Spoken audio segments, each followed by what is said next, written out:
நேயர்களே, மாமன்னர் ராஜேந்திர சோழனின் 1005வது பிறந்தநாள் விழா மற்றும் ஆடி திருவாதிரை விழாவை முன்னிட்டு இன்று கங்கை கொண்ட சோழபுரமே விழா கோலம் பூண்டிருக்கிறது. தஞ்சை பெரிய கோயில் பிரபலமான அளவிற்கு கங்கை கொண்ட சோழபுரம் உலக அளவில் பெரிய அளவில் தெரியாத ஒரு இடமாகத்தான் இருந்தது. ஆனால் வரலாறு படித்த மாணவர்கள் மட்டுமின்றி அனைவருக்கும் தெரியக்கூடிய ஒரு முக்கியமான நாளாக இந்த நாள் பார்க்கப்படுகிறது. இதற்கு காரணம் பாரத பிரதமரின் வருகை. பாரத பிரதமரின் வருகையால் கங்கை கொண்ட சோழபுரம் குறித்து ஒட்டுமொத்த மக்களின் கவனமுமே திசை திரும்பி இருக்கிறது. ஒரு வரலாற்று நாயகன் பதித்த வரலாற்று சுவடுகளை இன்றைய தலைமுறையினரும் தெளிவாக தெரிந்து கொள்வதற்கான ஒரு வாய்ப்பாக இந்த நாள் அமைந்திருக்கிறது என்றுதான் சொல்லலாம். இது தொடர்பான கூடுதல் கருத்துக்களை நம்மோடு பகிர்வதற்காக இணைப்பில் இணைகிறார் நெல்லையிலிருந்து முத்தாலங்குறிச்சி காமராஜ் அவர்கள், வரலாற்று ஆய்வாளர். காமராஜ் ஐயா வணக்கம். பிரதமருடைய வருகை வரலாற்று சிறப்பு மிக்க மண்ணிற்கு உங்களின் பார்வை?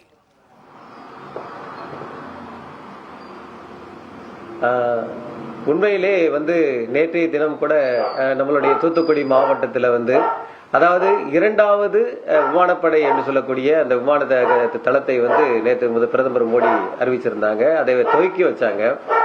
அதோடு மட்டும் இல்லாம தமிழர் மீது கொண்ட ஒரு நல்ல பண்பாட்டு சின்னமாக இருக்கக்கூடிய இடங்களை அறிந்து அந்த இடங்களுக்கு சென்று அந்த இடத்துல உள்ள இதை இன்றைக்கு பார்வையிட்டு அதை மேம்படுத்துவதற்கான பணிகளை செய்து கொண்டிருக்கிறார்கள் என்று சொன்னால் அது உண்மையிலே ஒரு பாராட்டப்பட வேண்டிய ஒரு விஷயமாகத்தான் நான் கருதுகிறேன். குறிப்பாக சொல்ல போனால் இன்றைய நாளை பொறுத்தவரை நம்மளுடைய ராஜராஜ சோழனுடைய மகனாக இருக்கக்கூடிய ராஜேந்திர சோழனுடைய பிறந்த தினம். இந்த பிறந்த தினத்திலேயே அவர் புகழ்பாட உலகம் முழுவதும் சென்று தமிழருடைய பெருமையை பறைசாற்றிய அந்த சோழ மன்னனுக்காக அந்த சோழ மன்னனுடைய அந்த பிறப்பிடத்தில் இன்றைய நிகழ்ச்சிகளை கலந்து கொண்டிருக்கக்கூடிய பாரத பிரதமர் அவர்களை தமிழர்கள் ஒவ்வொரு தமிழர்களும் நெச்சி அவருடைய உச்சி முகர்ந்து அவரை வரவேற்கிறோம். குறிப்பா சொல்ல போனோம் அப்படின்னு சொன்னா சோழர்களுடைய அந்த கலை பண்பாடு அது பாரம்பரியமாக வரக்கூடியது. ராஜராஜ சோழன் காலத்திலிருந்து அந்த ராஜராஜ சோழன் காலத்துக்கு பிறகு அவருடைய மகனாக இருக்கக்கூடிய ராஜேந்திர சோழன் காலத்தில் தொடர்ந்து அது நம்மளுடைய இந்திய எல்கையையும் தாண்டி கிழக்கிந்திய நாடுகளான இந்தோனேசியாவில இருந்து கம்போடியாவில இருந்து மலேசியா வரை, மலேசியாவில் கூட ஒரு பகுதியான கபாடபுரத்தை நம்மளுடைய ராஜேந்திர சோழன் அவர் கைப்பற்றிய போது அது நிறைவாக கபாடபுரம் என்ற இடம் வந்திருக்கு. அதே மாதிரி சொல்ல போனா ராஜராஜ சோழன் காலத்திலே பாத்தீங்க அப்படின்னு சொன்னா நம்ம இந்தியாவினுடைய பல்வேறு பகுதியில் அவருடைய ஆளுமை நடந்திருக்கிறது. குறிப்பாக தாமிரபரணி பாயக்கூடிய அந்த நெல்லை சீமையிலே பாத்தீங்க அப்படின்னு சொன்னா தாமிரபரணி ஆற்றின் படியில் இருக்கக்கூடிய அத்தாளநல்லூர் அப்படிங்கக்கூடிய ஒரு இடத்துல கல்வெட்டு இருக்கிறது. அது 1000 வருடங்களுக்கு பழமையான ஒரு கல். ஏன்னா ராஜேந்திர சோழனை பற்றி பேசுவதற்கு முன்னால ராஜராஜ சோழனை பற்றி கொஞ்சம் பேசிவிட்டு வந்தா நல்லா இருக்கும் அப்படின்னு நினைக்கிறேன். ஏன்னா இவர் இவருடைய ஆட்சி காலம் காவிரியின் கரையில் இருந்தாலும் கூட பொருணை ஆற்றின் கரைநிலையை இவருடைய கல்வெட்டுகள் 1000 வருடங்களுக்கு முன்னால் பதிப்பாயிருக்கு அப்படின்னு சொல்லும் போது அது ஒரு பெருமையான ஒரு விஷயம்.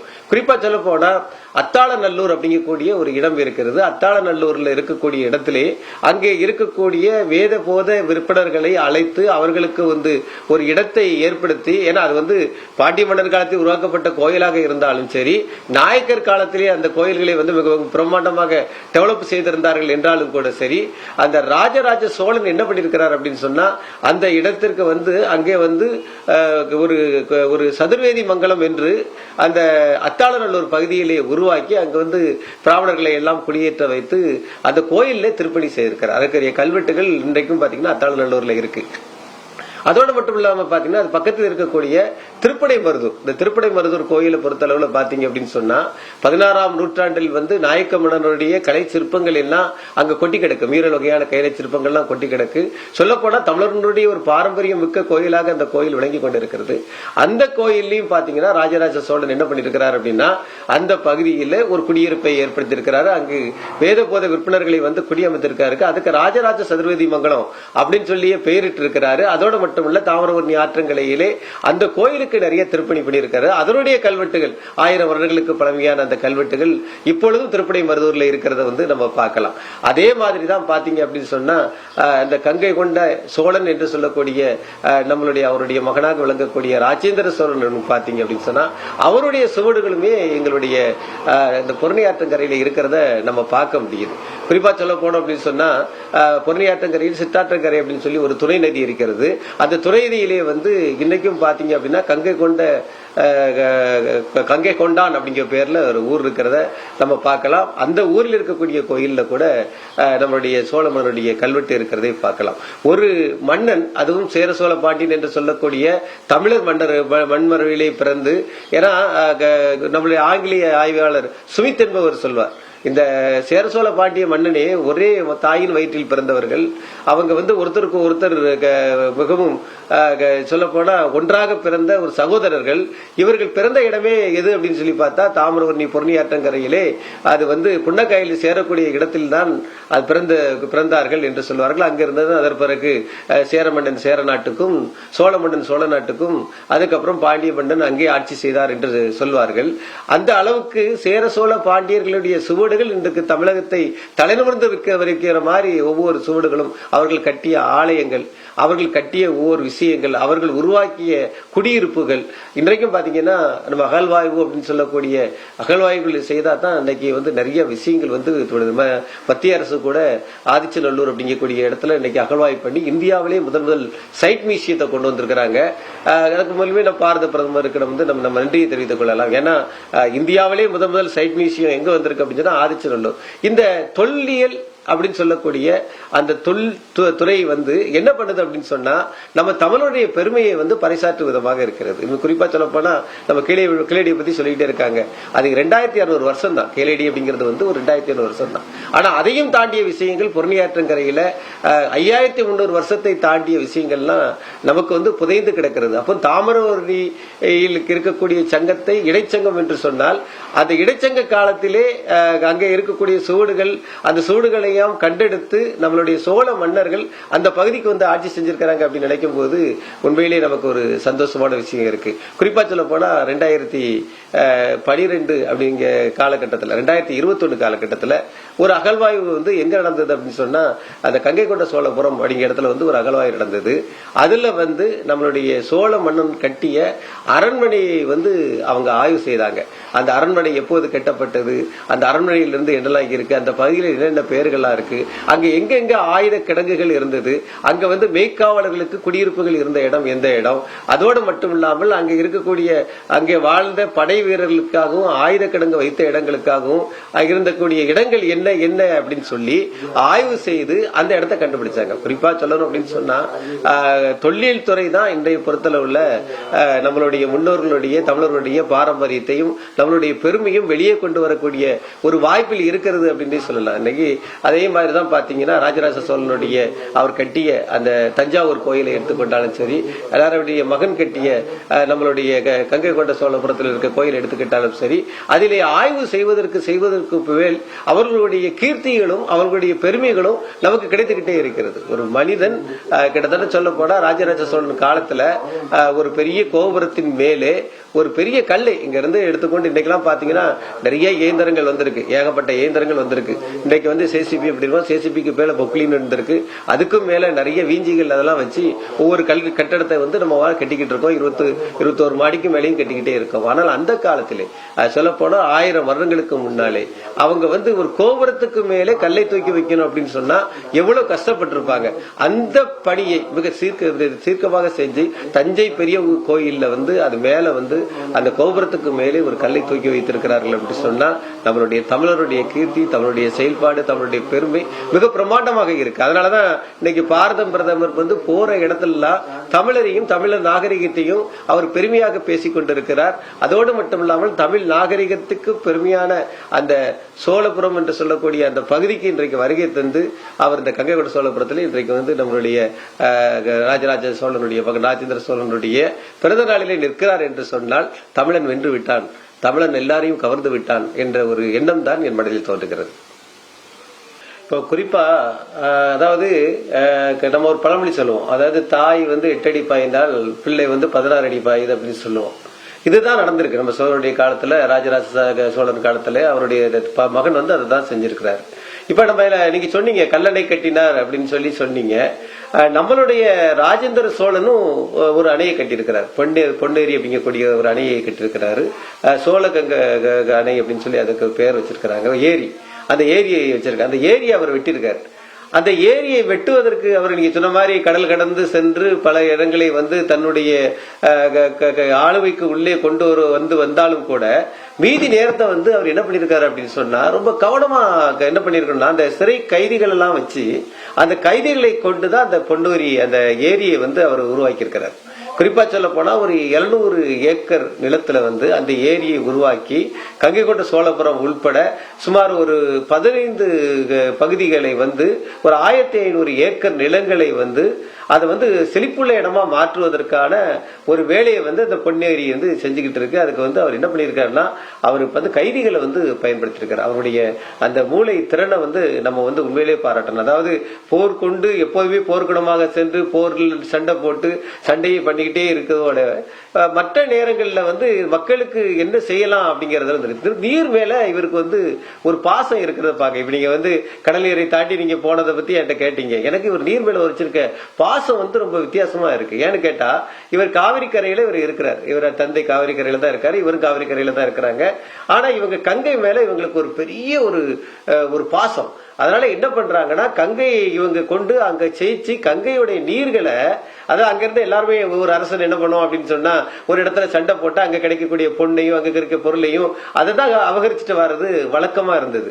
ஆனா நம்ம மன்னன் என்ன பண்ணிருக்கிறார் அப்படின்னு சொன்னா அங்க இருந்து பல கொப்பரையா நம்ம கங்கை நீரை கொண்டு வந்திருக்கிறார். இப்ப நம்ம சின்னம்மா சொன்ன மாதிரி அந்த நீர்களை இங்க கொண்டு வந்து அந்த நீரை வந்து அபிஷேகம் பண்ணதை சொன்னாங்க பாத்தீங்களா. அது கங்கையில இருந்து நீரை வந்து நிறைய நீரை கொண்டு வந்து அதற்கு நீரை வைத்துதான் இவர் வந்து அந்த இங்க இருக்கக்கூடிய சிவனையும் அபிஷேகம் பண்ணிருக்காரு, கும்பாபிஷேகத்தையும் மிக சிறப்பா எடுத்திருக்காரு. இதுல நம்ம ஒண்ணு பார்க்கணும், அந்த நீர் மேல வந்து நீர் மேலாண்மை மேலையும் நீர் மேலையும் கங்கை மேலையும் இருக்கிற அந்த ஆர்வம் தான் இவரை வந்து கடல் தாண்டி போக வச்சிருக்கு அப்படின்னு சொல்லி நினைக்கும். இது ஒரு விஷயம் கேளுங்க, ஒரு மனிதனுடைய ஆசீர்வாதம் அப்படிங்கிறது வந்து 1000 வருஷம் காலத்தையும் தாண்டி அது நம்ம கிட்ட இப்ப பேசப்பட்டு இருக்கிற சமயத்துல நான் இன்னும் ஒண்ணு கூட சொல்லல. 2004 யுனெஸ்கோ வந்து இந்த கோயிலை வந்து மிக பிரமாண்டமான ஒரு கோயிலா வந்து அறிவிச்ச காலத்துக்கு பிறகும் பாத்தீங்க அப்படின்னு சொன்னா 1836 ஒரு பெரிய ஒரு இன்சிடென்ட் நடந்திருக்கு. ஆர்தர் அப்படிங்கக்கூடிய ஒரு மாவட்ட ஆட்சியர், ஆங்கில ஆட்சியர் வந்து என்ன பண்ணிருக்காங்க, கொள்ளிடத்துல வந்து ஒரு அணை கட்டுவதற்கான ஏற்பாடுகள் பண்ணிருக்காங்க. அது வந்து என்ன பண்ணா அரியலூருக்கும் நம்மளுடைய தஞ்சாவூருக்கும் இடையே இருக்கக்கூடிய அந்த இடத்துல வந்து அந்த கொள்ளிடம் அப்படிங்கக்கூடிய இடத்துல கீழணை அப்படிங்கக்கூடிய அணையை கெட்டதுக்கு இந்த அணையை கெட்டதுக்காக என்ன பயன்படுத்திருக்காங்கன்னா முழுக்க நம்ம ராஜேந்திர சோழன் கட்டிய இந்த கோயில்ல இருந்து தான் கல் எடுத்துட்டு போயிருக்காங்க. இங்க இருக்கக்கூடிய இவர் சேகரிச்சு இந்த கோயிலை கட்டுவதற்கு படும் பாடுபட்ட அந்த கோட்டை சுவரை எல்லாம் இடித்து தான் கொண்டு போய் அவ்வளவு ஒரு நல்ல காரியத்துக்கு தான் நீர் வேளாண்மைக்கு தான் கொண்டு போயிருக்கான். இருந்தாலும் அந்த இடிக்கப்பட்ட சுவர்களுக்கும் பிறகும் இன்றைக்கு வந்து கங்கை கொண்ட சோழபுரம் வந்து கம்பீரமா நிற்குது. இதுதான் நம்ம இங்க பேசப்பட வேண்டிய ஒரு முக்கியமான விஷயமா நான் கருதுறேன். ஏன்னு கேட்டீங்க அப்படின்னா கங்கை கொண்ட சோழபுரம் எந்த இடத்துலயும் பாத்தீங்கன்னா ஒரு அணையை கட்டுவதற்காக இங்க இருந்து கல்களை எல்லாம் பிறக்கி அந்த ஆங்கிலேயர்கள் கொண்டு போன பிறகும் வீதி இருக்க கற்களை வைத்துக் கொண்டு இன்னைக்கு கம்பீரமா இருக்குது அப்படின்னு சொன்னா அது உண்மையிலே சந்தோஷமான ஒரு விஷயமா தான் இருக்கு. கடல் கொண்டு போறது வந்து கடலை கொண்டு போய் நாடு கடந்து செல்வது அப்படின்னா அவங்க அப்பா காலத்துல இருந்தே அவருக்கு வந்து ஆசை. இவருடைய 30 வருஷ ஆட்சி காலத்துல இதை வந்து அவங்க செய்யாம தான் நல்லா இருக்கு. கம்போடியா நாட்டில் இருக்கக்கூடிய கம்போடியா நாட்டை வந்து ஆட்சி செய்யக்கூடிய அந்த மன்னருக்கு வந்து போர் வீரர்கள் தேவைப்படுது. போர் வீரர்கள் தேவைப்படுதுன்னா அவர் நண்பராக இருக்கக்கூடிய ராஜேந்திர சோழன் கிட்ட தான் கேட்கிறாரு. அப்ப இவர் கடல் கடந்து போய்தான் ஆகணும். அந்த மாதிரி இவருடைய நட்பு வட்டாரம் வந்து ரொம்ப தூரத்துக்காக கிழக்கு இந்திய சொல்ல போனா அந்த கிழக்கு பகுதியில் இருக்கக்கூடிய அந்த மக்கள் இருக்கக்கூடிய அங்க ஆட்சி ஆளக்கூடிய ஆட்சியாளர்களுடைய நட்பு வட்டாரம் இவருக்கு வந்து பறந்து விரிந்திருந்த காரணத்தினால இவர் வந்து கடற்படையில் வழியாக சென்று நண்பர்களுக்காக போய் சண்டையிட ஆரம்பிச்சார். கம்போடியாலாம் கிட்டத்தட்ட அவருடைய நட்புக்காக தான் போய் சண்டையிட்டது. அதற்கு பிறகு பாத்தீங்கன்னா இவரே மலேசியாவில் இருக்கக்கூடிய ஒரு பகுதியான கவாடபுரத்தை வந்து கைப்பற்றி அதை கவாடம் கொண்டான் என்று சொல்ல பெயரையும் பெற்றுக்கிட்டார். உண்மையிலேயே அது என்ன சொல்றது அப்படின்னா ஒரு காவிரி கரையில் பிறந்த ஒரு மகான் இன்றைக்கு போய் அது கங்கையும் கொண்டதோடு மட்டுமில்லாமல் நமது நாடுகளையும் தாண்டி சென்று கவாடபுரத்தையும் வென்று வந்திருக்கிறார் என்று சொன்னால் அது உண்மையிலே நமக்கெல்லாம் பெருமை. அதனாலதான் இன்னைக்கு பாரத பிரதமர் வந்து இன்னைக்கு வந்து நம்ம பகுதிக்கு வந்திருக்கார். அவருடைய பிறந்த நாளை கொண்டாடுவதற்காக வந்திருக்கிறார். 1000 வருடம் கழித்து ஒரு பெரிய ஒரு பெருமையான பெருமைக்குரிய நம்ம தமிழனை வந்து போற்றி பாதுகாத்து கொண்டாடி கொண்டிருக்கிறோம் என்று சொன்னால் அது உண்மையிலே தமிழன் இன்று இல்லை என்று வாழ்வான் என்பதற்கான ஒரு உதாரணமாக நான் நினைக்கிறேன். காமராஜ் ஐயா நிறைய தகவல்களை சொன்னீங்க. அதே நேரத்தில் ராஜராஜ சோழன் அவர்களுடைய மகன் ராஜேந்திர சோழன் தஞ்சை பெரிய கோயிலை ராஜராஜ சோழன் கட்டினார். கங்கை கொண்ட சோழபுரம் கோயிலை ராஜேந்திர சோழன் கட்டியிருக்கிறார். தஞ்சை பெரிய கோவிலை விட பெரிய அளவில் இருக்கணும் அப்படிங்கிற எண்ணத்தில் கட்டப்பட்ட கோவில் தான். இரண்டு கோயிலுக்குமான வித்தியாசமான கட்டமைப்பு, வித்தியாசமான நுணுக்கமான விஷயங்கள் கங்கை கொண்ட சோழபுரத்தில் என்ன வைக்கப்பட்டிருக்கு? குறிப்பாக சொல்லப்போனால் இங்கே ஒரு துர்க்கையம்மன் அப்படிங்கக்கூடிய ஒரு வழிபாடு இருக்கு. அதாவது துர்க்கையம்மன் வழிபாடு வந்து எப்படின்னு பார்த்தீங்கன்னா, துர்க்கையம்மன் வந்து ராஜேந்திர சோழன் அவர்கள் வந்து தான் வணங்கிய துர்க்கையை தான் அங்கே வச்சுக்க. ஒரு பெரும்பாலும் வெற்றி வர வேண்டும் என்றால் அங்கே வந்து துர்க்கை இருக்கணும். ஒருத்தருக்கு தொடர்ந்து வெற்றி கிடைத்துக்கிட்டு இருக்கிற அந்த வெற்றியை வந்து கொண்டாடுவதமாகவும் இல்லது அதை வணங்கிவிட்டு செல்வதற்காகவும் துர்க்கை இருக்கணும். அந்த துர்க்கையை வந்து இன்னைக்கு வந்து அந்த கோயில் வளாகத்தில் வைத்து வணங்கி வருகிறார்கள். இது வந்து நம்ம ராஜேந்திர சோழன் அவர்கள் வணங்கிய துர்க்கை அப்படிங்கிறது ஒரு மிகப்பெரிய பெருமை. அதோட மட்டும் இல்லாம பாத்தீங்க அப்படின்னு சொன்னா, அந்த பகுதியில ஒரு சிங்கமுக தீர்த்தம் அப்படிங்கக்கூடிய ஒரு இடம் இருக்குது பாத்துக்காங்க. இந்த இடத்துல இருந்து தான் என்ன சொல்றாங்க அப்படின்னா, இங்கதான் அவன் என்ன பண்ணிருக்கான் அப்படின்னா, கங்கையிலிருந்து கொண்டு வந்த இந்த தீர்த்தங்கள் இருக்கு பாத்தீங்களா, அந்த நீர்நிலைகள் இருக்கு பாத்தீங்களா, அதை வந்து இந்த தீர்த்தத்துல வந்து அவன் கிட்டத்தட்ட அதுலதான் வந்து அவ்வளவு தீர்த்தத்தையும் கொட்டி கிட்டத்தட்ட இதை வந்து ஒரு குட்டி கங்கையாகவே மாற்றிட்டான். அந்த கங்கையாக மாற்றி இந்த தீர்த்த கட்டத்தின் பகுதியில இருந்து இங்கிருந்து தஞ்சாவூர் கோயிலுக்கு போவதற்கும் தஞ்சாவூர் கோயிலிருந்து வருவதற்கும் ஒரு நிலவரை பாதையை, ஒரு சுரங்க பாதையை வந்து அவன் உருவாக்கி இருக்கிறான். இதெல்லாம் ஒரு பெரிய மிராக்கலான ஒரு விஷயம். அது நான் ஏற்கனவே சொன்ன மாதிரி தான், அந்த காலத்துல வந்து பெரிய மிஷினரிகள்லாம் இல்லாத காலகட்டத்துல இதை உருவாக்குறது. இன்றைக்கும் பாத்தீங்கன்னா அந்த சிங்கமுக தீர்த்தம் வந்து மிக பிரம்மாண்டமாக பேசப்படுது. அது வந்து காணப்படுகிறது. அதாவது யுனெஸ்கோ வந்து இதை வந்து பெரிய பாரம்பரியம் ஒரு இடமா அறிவிக்குது அப்படின்னு சொன்னாலே அது ஒரு பெரிய விஷயம் தான். அதை வந்து இன்றைக்கு வந்து நம்மளுடைய ராஜேந்திர சோழன் வந்து செஞ்சிருக்கிறார். அதாவது ராஜராஜ சோழனுடைய அந்த கல்வெட்டு, அந்த அவங்களுடைய அந்த கலைநயங்கள் அப்படிங்கிறது வந்து ஒரு வகையானது. அதே மாதிரி ராஜேந்திர சோழனுடைய அந்த கலை வகைகள் வந்து ஒரு வகையானது. அதனாலதான் பாத்தீங்க அப்படின்னு சொன்னா, இவருடைய கலை வகைகளை வந்து இந்த பகுதியில் போற்றப்படக்கூடிய ஒரு விஷயமா இருக்கும். இவர் கொண்டு வணங்கக்கூடிய ஒரு விஷயமா அதாக இருந்தாலும் சரி, இவர் உருவாக்கி இருக்கக்கூடிய அந்த திருத்த கட்டங்களாக இருந்தாலும் சரி, அதுல சிற்ப வேலைப்பாடுகளை மிக அதிகமாக இதை செயல்படுத்துறதை வந்து நம்ம பார்க்க முடியும். குறிப்பா நான் என்ன சொல்றது அப்படின்னு சொன்னா, ரெண்டு வகையான அந்த காலத்துல இரண்டு வகையான, அதாவது ஒரு மனதை வந்து முழுக்க முழுக்க ஒரு சிற்பத்தின் மேலே ஈடுபடுத்தி அந்த சிற்பத்துக்கு மேலேயே பண்ணக்கூடிய கலைஞர்கள் நிறைய பேர் உண்டு. குறிப்பா சொல்ல போனா நெல்லை மாநகர்ல வந்து கல்யாண திருத்தம் அப்படிங்கிற ஒரு இடம் இருக்கு. அந்த இடத்துல பாத்தீங்கன்னா அங்க இருந்து யாத்திரைகள் வந்தவங்க பாறையில நிறைய சின்ன சிற்பிகள் வந்து பாறையில வந்து நிறைய ஓவியங்களா வரைஞ்சு போட்டிருப்பாங்க. அது ஒரு வகை. அதே நேரம் அரசன் தன் கட்டுக்குள் சிற்பிகளை எடுத்து சிற்பிகளை வைத்து சிற்பங்களை செய்ய வைப்பது வந்து அது முழுக்க முழுக்க அது கண் போன போக்கிலே மனமோன போக்கிலே இருக்காது. முழுக்க முழுக்க அந்த மன்னன் திட்டமிட்ட வகையில தான் இருக்கும். அந்த வகையிலே வந்து மன்னன் திட்டமிட்ட வகையிலேயே அமைக்கப்பட்ட சிற்பங்கள் தான் இங்க வந்து அதிகமாக இருக்குது. குறிப்பா சொல்லுவோம், பாளையங்கோட்டை அப்படிங்கக்கூடிய நெல்லை மாவட்டத்துல நான் வசிக்கக்கூடிய இடத்துல கிருஷ்ணாபுரம் அப்படிங்கக்கூடிய ஒரு இடம் இருக்கு. அந்த கிருஷ்ணாபுரத்துலாம் பாத்தீங்கன்னா சிற்பங்கள் கலை சொல்லும். அதாவது சொல்ல ஒரு கதை சொல்லக்கூடிய சிற்பங்கள், ஒரே தூண்ல சிற்பங்களை உருவாக்கி இருப்பாங்க. அவங்களுக்கு பூரா உருவாக்க வந்தது நாயக்கர் மன்னர் காலத்துல அவங்க கிட்ட வேலை பார்த்த அந்த சிற்பிகளை வைத்து அவங்க உருவாக்கியாங்க. 3 தலைமுறையா சேர்ந்தவங்க தான் அதை உருவாக்கி இருக்காங்க. ஆனா நம்மளுடைய ராஜேந்திர சோழன் என்ன பண்ணிருக்காரு அப்படின்னு சொன்னா, தன் வகையிலே வாழ்ந்த அந்த போர் கைதிகள் அவங்க எப்பெல்லாம் அவங்களுக்கு வாய்ப்பு கிடைக்கும், எப்பெல்லாம் நேரம் கிடைக்கும், போர் இல்லாத நேரங்கள்ல அவங்கள வந்து மிக சிறப்பா பயன்படுத்தி தான் இந்த சிற்பங்களை எல்லாம் அதுல உருவாக்கி இருக்காரு. அது ஒருக்க சிங்கமுக தீர்த்தம் அப்படிங்கக்கூடிய அந்த இடத்துல அந்த சிங்க முகத்தில் இருக்கக்கூடிய அந்த வகையை பார்த்தாலே நமக்கு இது நன்றாக தெரியும்.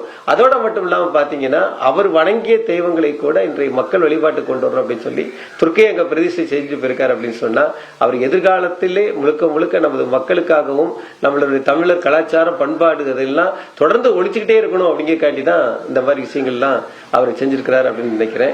தஞ்சை பெரிய கோயிலையும் இதையும் நம்ம வந்து ஒரே தட்டில் வச்சு பார்க்க கூடாது. அது ஒரு வகை, இது ஒரு வகை.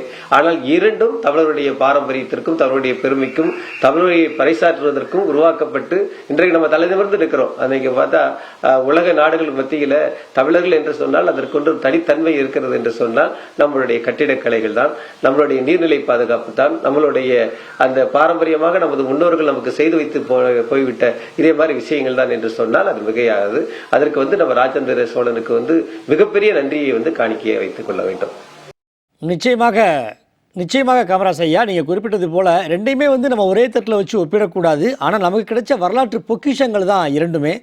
இந்த பொக்கிஷமும் இந்த நாளிலிருந்து, அதாவது கங்கை கொண்ட சோழபுரமும் நிறைய பேருக்கு தெரியாமல் இருந்த கங்கை கொண்ட சோழீஸ்வரர் கோவிலும் இன்றிலிருந்து பிரதமருடைய வருகைக்கு பிறகு மிகப்பெரிய ஒரு பேசு பொருளாக, மிகப்பெரிய ஒரு புராதன இதாக எல்லாராலும் பார்க்கப்படும் நான் நினைக்கிறேன்.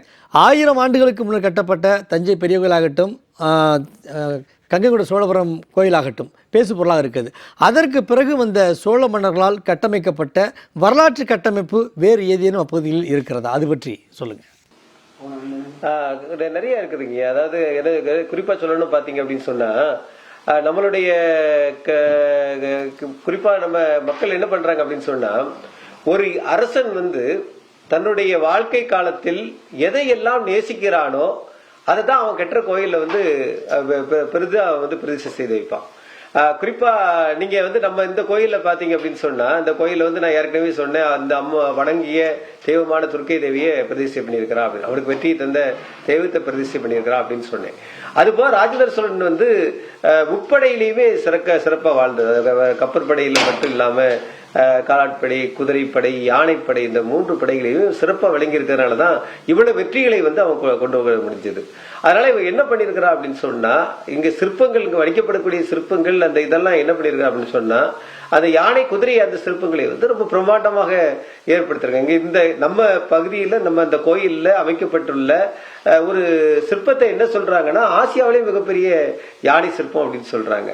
இது அப்ப அவன் எந்த அளவுக்கு தன்னுடைய படைகளை நேசித்து, அந்த படைகள் நேசிப்புக்கு தக்க நம்முடைய ஆலயத்திலே அதை பிரதிஷ்டை செய்யணும் அப்படின்னு சொல்லி, அந்த உயிரோட்டம் கொடுக்கணும் அப்படின்னு சொல்லி அவன் கொடுத்திருப்பான் அப்படின்னு நினைச்சு பாருங்க.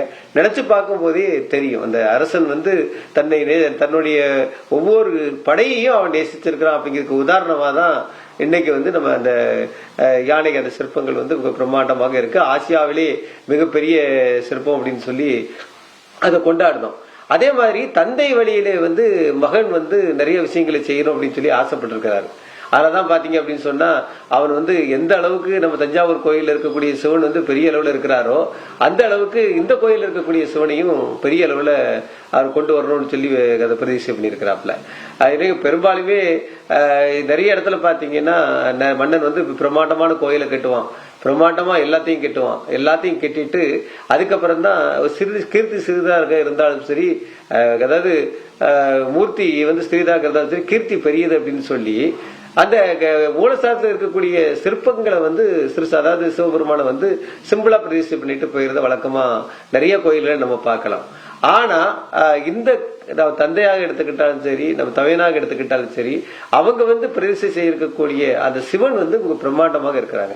குறிப்பா சொல்ல போனா, இதெல்லாம் என்ன பண்ணா, முதல்ல திட்டமிட்டு இப்படித்தான் சிவனை பிரதிஷ்டை பண்ணணும், அதுக்கப்புறம் தான் கர்ப்பகிரகம் கட்டணும், அதுக்கப்புறம் தான் கோயிலை கட்டணும் அப்படின்னு சொல்லி அந்த இன்ஜினியரிங், அதாவது அந்த நிர்மாணிக்கக்கூடிய அந்த திறன் வந்து மிக பிரம்மாண்டமாக இருந்திருக்கு. ஏற்கனவே சொன்ன மாதிரி தந்தை 8 அடி பாய்ந்தால் பிள்ளை 16 அடி பாய்ஞ்சிருக்குன்னு சொல்ல, அந்த நிர்மாணிக்கக்கூடிய தன்மை அது வந்து அதனாலதான் கட்டிடக்கலையை பொறுத்தளவுல நம்ம இன்னைக்கு வந்து ஒரு பிரம்மாண்டமா இருக்கிறதுக்கு காரணம் அப்படின்னு அதை நிர்மாணிக்கக்கூடிய தன்மை தான். அது தமிழர்களுக்கே உரிய பெரிய பண்பாடு, அது சோழர்களுக்கு வந்து மிக பிரம்மாண்டமாக அமைஞ்சிருக்கு. அது வந்து தஞ்சை பெரிய கோயிலிலும் நம்மளுடைய கங்கை கொண்ட சோழபுரம் கோயிலையும் மிக பிரம்மாண்டமாக இருக்கு. அதாவது பிரம்மாண்டம் அப்படிங்கக்கூடிய ஒரு விஷயங்களை வந்து நம்ம பார்க்கணும் அப்படின்னு சொன்னா, அதை செய்யக்கூடிய தகுதி யாருக்கு இருக்கும் அப்படின்னு சொன்னா, பிரம்மாண்டமா யோசிக்கக்கூடியவருக்கு தான் இருக்கும். அவனுடைய படையாக எடுத்ததாலும் சரி, அவன் வெற்றி கொள்வதாக இருந்தாலும் சரி. குறிப்பாக சொல்ல போனா, தனக்கு வந்து கங்கை நீரை வந்து அவன் குடகுடமா கொண்டு வரான். அதுவும் பாத்தீங்கன்னா, தனக்கு கங்கை நீரை தரமாட்டேன் அப்படின்னு சொல்லி மறுத்த அந்த வீரர்களை, அதாவது அந்த அங்கிருந்த அரசர்களை தாக்கி அந்த கங்கையை கொண்டு, அதோட மட்டும் இல்லாம அங்கிருந்து அந்த தண்ணீரை எடுத்துக்கொண்டு அவங்கள தலைச்சுமையா கொண்டு வர வச்சு இங்க இது பண்ணிருக்கான். ஒவ்வொரு விஷயமும் அவருடைய விஷயங்கள் வந்து திட்டப்படப்பட்ட விஷயமாகவும் அதுவே வெற்றியை கொண்டாடக்கூடிய விஷயமாகவும் தான் இருந்திருக்கு. அதனாலதான் இன்னைக்கு 1000 வருடங்களை கடந்து அவனுடைய பிறந்த நாளையே கொண்டாடிக்கிட்டு இருக்கோம். இன்றைக்கு பாரத பிரதமர் வந்து தமிழுடைய எங்க போனாலுமே பாரத பிரதமர் வந்து தமிழை வந்து போத்திக்கிட்டு இருக்காரு, தமிழ் சம்பந்தப்பட்ட விஷயங்களை பேசிக்கிட்டு இருக்கிறாரு.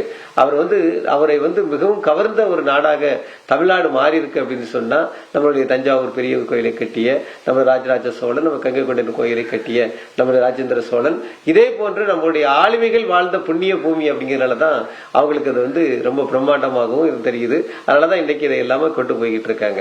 இதுல இன்னொரு விஷயம் தான் நான் ஏற்கனவே சொல்லணும்னு நினைச்சேன். இந்த அகழ்வாய்வு நடக்கிற காலகட்டத்துல அந்த தமிழுடைய தொன்மை வந்து மிக உண்மையாக போய்கிட்டு இருக்கு அப்படின்னு சொன்னேன், ஏற்கனவே சொன்னேன். அதே மாதிரி இந்தியாவிலேயே முதல் சைட் மியூசியம் அப்படிங்கக்கூடியது அமைச்ச இடம் வந்து அடிக்கடி ஆதிச்செல்வர்னு சொல்லிக்கிட்டு இருக்கு. இன்னைக்கு வந்து இதையெல்லாம் வெளியே வந்து வர்றது கிடையாது. சொல்லப்போனா நீங்க ஏற்கனவே நீங்க ஒரு கேள்வி கேட்டீங்க, தஞ்சாவூர் பெரிய கோயில பேசுன மாதிரி நம்ம இந்த கங்கை கொண்ட சோழபுரம் கோயில பேச இருக்கோமே அப்படின்னு சொல்லி ஒரு குறையை சொன்னீங்க. அதே மாதிரி என்னுடைய மனசுலயும் ஒரு பெரிய குறை உண்டு. ஏன்னா இந்தியாவிலேயே முதல் சைட் மியூசியத்தை நம்ம ஆதிச்சனூர்ல அமைச்சிருக்கிறோம். அதை நம்ம அதுவும் 5500 வருஷத்துக்கு மிகவும் முந்திய நாகரிகமாக இருக்கக்கூடிய நாகரிகம். ஆனா அதை நம்ம பெருசா பேச மாட்டேங்கிறோம். ஒரு 2200 வருஷம் அப்படின்னு சொல்லக்கூடிய கீழடியை தான் பேசிக்கிட்டு இருக்கிறோம். இதுக்கெல்லாம் காரணம் என்ன அப்படின்னு சொன்னா, அந்த நம்மளுடைய பாரத பிரதமர் இன்றைக்கு வந்து கங்கை கொண்ட சோழபுரத்துல வந்து காலடி வச்சுட்டாங்க. இந்த கங்கை கொண்ட சோழபுரம் இன்று என்றைக்குனாலும் பிரபலமாக பேசப்படும். அதனால அது போலவே அது இந்தியாவில் முதல்ல சைட் மியூசியம் சொல்லக்கூடிய ஆதிச்சல்லூர்லயும் பாரத பிரதமருடைய கால்தடம் பட்டாலோ இல்லாட்டி நம்ம நிதியமைச்சருடைய கால்தடங்கள் பட்டாலோ இதுவும் இன்னும் பிரபலமாக பேசப்படும். அதாவது பேசப்பட வேண்டிய விஷயம் தமிழுடைய தொன்மைகள் வந்து இன்னும் நிறைய இருக்குது. அது வந்து அடிக்கடி நம்ம பிரதமர் இங்க வந்துட்டு போகும்போது அந்த தொன்மை அவர் காதுக்கு போகும். காதுக்கு போகும்போது அவர் இன்னும் பேசுவார் அப்படிங்கக்கூடிய நம்பிக்கை என்னை மாதிரி ஆர்வலருக்கு பிறந்திருக்கு. உண்மையிலே நதியை தாண்டி நமக்கு வந்து புண்ணியமான நதிகள் தான் நம்மகிட்ட இருக்கக்கூடிய நதிகள் புறம் புண்ணியமான நதிகள். அந்த நதிகளையும் பாதுகாக்க வேண்டிய ஒரு சூழ்நிலையில் நம்ம இருக்கிறோம். உண்மையிலே பாரத பிரதமர் ஐயா வந்து இதையெல்லாம் பார்வையாக பார்த்தாங்க அப்படின்னு சொன்னா தமிழகம் இன்னும் செழிக்கும் ஒரு பெரிய ஒரு மாநிலமாக மாறும் என்பதில் வந்து எந்த ஐயப்பாடும் இல்லை. ஏன்னா பாருங்க, இன்னைக்கு சென்னைக்கு அடுத்த மிகப்பெரிய ஒரு விமான நிலையத்தை வந்து நம்ம கண்டிருக்கோம். ஏன்னா தூத்துக்குடியில வந்து அங்கே தரை போக்குவரத்து இருக்கிறது, அதே மாதிரி கடல் போக்குவரத்தும் இருக்கிறது, இன்றைக்கு வானூர்தி போக்குவரத்தும் இருக்கிறது, அணுமின் நிலையம் அங்கே இருக்கிறது. அதோடு மட்டும் வந்தா இஸ்ரோனுடைய அந்த நிறுவனம் அங்கே வந்திருக்கு. தூத்துக்குடி மாவட்டம் வந்து இந்த அளவுக்கு இந்தியாவில் பேசும் ஒரு பொருளாக மாறிவிட்டது தமிழகத்திலே. அதே போல் அடுத்த கட்டமாக இன்றைக்கு அவர் காலடி வைத்திருக்கின்ற இந்த கங்கை கொண்ட சோழபுரமும் மாறும் என்பதில் எந்த ஐயமும் இல்லை.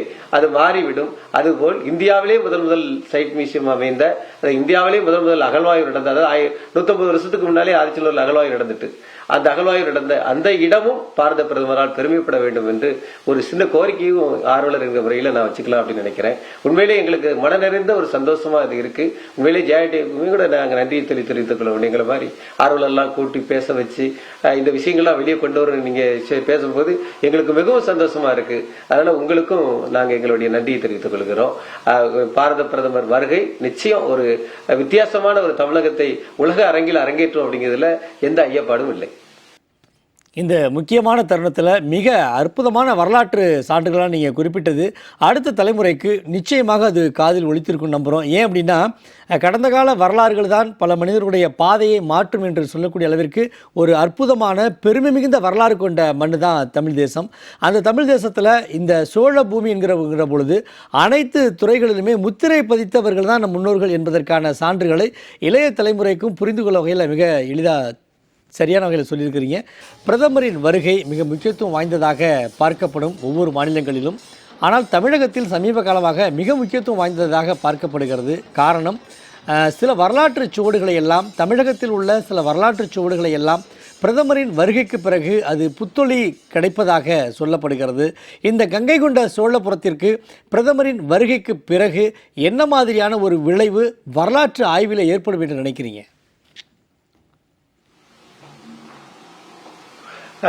நமக்கு உண்மையிலே அதாவது தமிழர்களுடைய பெருமைப்படக்கூடிய ஒரு விஷயமாகத்தான் நான் இதை கருதுறேன்.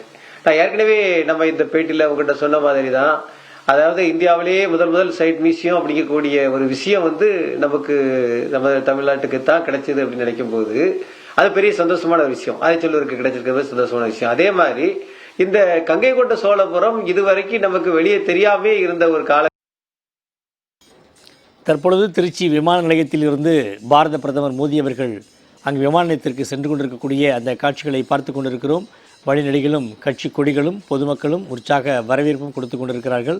பாதுகாப்பு படை சூழ பாரத பிரதமர் மோடி அவர்கள் திருச்சியில் உள்ள தங்கும் விடுதியிலிருந்து விமான நிலையத்திற்கு செல்லக்கூடிய அந்த காட்சிகளைத்தான் தற்பொழுது நாம் பார்த்து கொண்டிருக்கிறோம். வழிநெடுகிலும் இருக்கக்கூடிய மக்கள்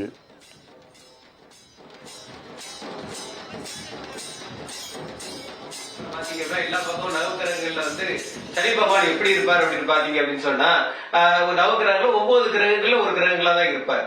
ஆனா நம்ம கங்கைகொண்டபுரம் சோழபுரத்துல இருக்கக்கூடிய கோயில்ல அந்த சனி பகவான் எப்படி இருக்கிறார் அப்படின்னு பார்த்தா 2 சக்கரங்கள் 7 குதிரைகளில் வரக்கூடிய வகையிலேயே அதை வடிவமைக்கப்பட்டு இருக்கு.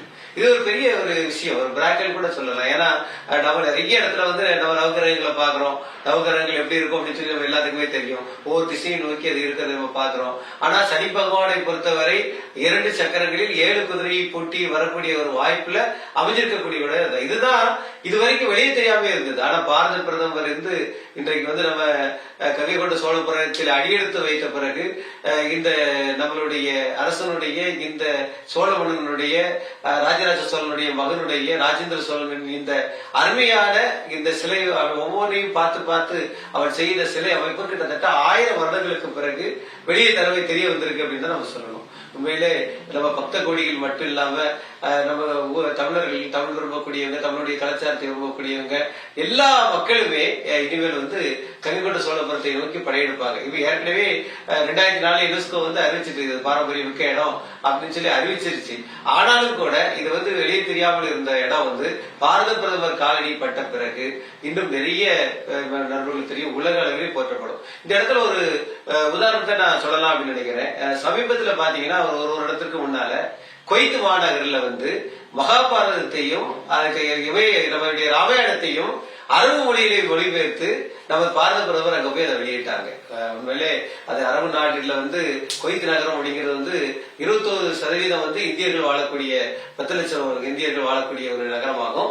அந்த நகரத்துக்கு வந்து அங்கே சென்று அங்கே இருக்கக்கூடிய மன்னரிடம் உயரிய விருதுகளை பெற்று வந்தவர் தான் நம்ம பாரத பிரதமர். அங்க போய் என்ன பண்ணார் அப்படின்னு சொன்னா நம்மளுடைய மகாபாரதத்தையும் நம்ம ராமாயணத்தையும் அங்க போய் அரபு மொழியில வெளியிட்டு வந்தார். அதே மாதிரி பப்புகினியா நாட்டுல இருக்கக்கூடிய மொழியில போய் அங்கு கவர்னரா இருக்கக்கூடிய நம்ம தமிழர் சுசீந்திரன் ஐயா மூலமாக திருக்குறள்ல அவங்க நாட்டு மொழியில வந்து மொழிபெயர்த்துட்டு வந்தார். அதே மாதிரி நம்மளுடைய தமிழ் பாரம்பரியத்தையும் நம்ம இந்திய பாரம்பரியத்தையும் உலக நாடுகளுக்கு எல்லாம் கொண்டு சென்று அங்கங்கு இருக்கக்கூடிய மொழியில நம்ம இலக்கணங்களையும் நம்ம இலக்கியங்களையும் மொழிபெயர்த்து அதை வெளியிட்டு வந்து கொண்டிருக்க பாரத பிரதமர் உண்மையிலே போற்றப்படக்கூடியவர். நம்ம திருக்குறள்ல வந்து பப்புனியா நாட்டுல கொண்டு போய் அங்க இருக்கக்கூடிய கவர்னர் நம்ம தமிழரான சுசீந்திரன் ஐயா மூலமாக அதை வெளியிட்டு வந்தது வந்து நமக்கு ஒரு பெருமையான ஒரு விஷயம். இப்படி நிறைய பெருமைகளை வந்து பாரத பிரதமர் சேர்த்துக்கிட்டு இருக்கிறாரு. அந்த வகையில இன்றைக்கு வந்து ராஜேந்திரனை பெருமைப்படுத்தும் வகையாக நம்ம பகுதிக்கு வந்திருக்கிறார் அப்படின்னு நினைக்கும் போது உண்மையிலே எங்களுக்கு ரொம்ப சந்தோஷமா இருக்கு. உலக தமிழர்கள் எல்லோருடைய சார்பாகவும் நாங்க வந்து பாரத பிரதமருக்கு வந்து நன்றியை தெரிவித்துக் கொள்கிறோம். அதுவும் ஜெயா டிவி மூலமா அந்த நல்ல வாய்ப்பை எங்களுக்கு கொடுத்த வகைக்கு உங்களுக்கும் நாங்கள் நன்றியை தெரிவித்துக் கொள்கிறோம். மாமன்னர் ராஜேந்திர சோழனின் சிறப்புகள் குறித்தும் பல அரிய தகவல்களை ஜெயா பிளஸ் தொலைக்காட்சியின் வாயிலாக வழங்கியமைக்கு வரலாற்று ஆய்வாளர் திரு முத்தாலங்குறிச்சி காமராஜ் அவர்களுக்கும் தமிழ்துறை பேராசிரியர் சதீஷ்குமார் அவர்களுக்கும் அரங்கத்தின் சார்பாக நன்றியை தெரிவித்துக் கொள்கிறோம்.